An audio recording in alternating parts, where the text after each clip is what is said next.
ఇక గట్లనే రైతులకు ఇచ్చినటువంటి హామీలు రైతు డిక్లరేషన్ ఏదైతే ఉన్నదో అది తప్పకుండా చేయాలి కదా. రేపు 6వ తారీఖు అంటే వరంగల్లో అయితే బీఆర్ఎస్ పార్టీ వాళ్ళు ఒక సభ పెడుతున్నారు.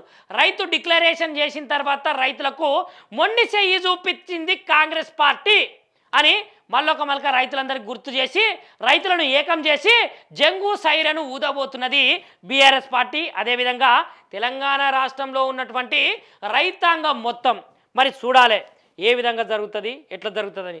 గోసపడుతున్న రైతులకు మద్దతుగా కదం తొక్కుదాం. నిజానికి రైతన్నలు గోసపడుతుంటే ఏ ప్రభుత్వమైనా చూస్తుందా చెప్పుర్రి.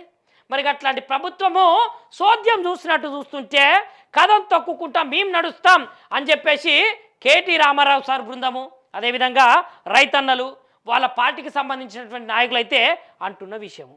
ఇగో వారం రోజుల పాటు కొనుగోలు కేంద్రాల వద్దే మకాం. మీరు కొంటారో కొనరో మాకు సంబంధం లేదు, మేము ఇక్కడనే ఉంటాము.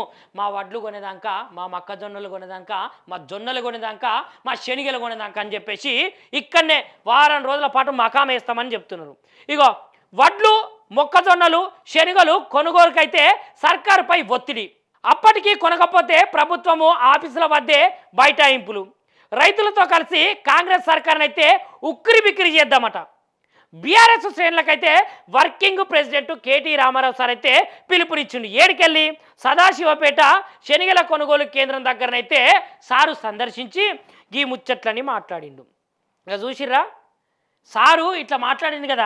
ఇక మరి ఈ వారం రోజుల పాటు ఏం జరుగుతుందో, రేపే రైతు డిక్లరేషన్ సభ, రైతు సదస్సు పెడుతున్నారు కదా. మరి ఆ సదస్సులో రైతులు ఏమైనా మేల్కొని మళ్ళీ ప్రభుత్వం మీదకి వ్యతిరేకంగా పోయి మరి ఏమైనా ధర్నాలు లేదంటే కార్యక్రమాలు లేదంటే రాస్తారోకలు ఇట్లా చేసే విధి విధానాలు ఏమైనా కనపడతాయో మనమైతే చూడాలి.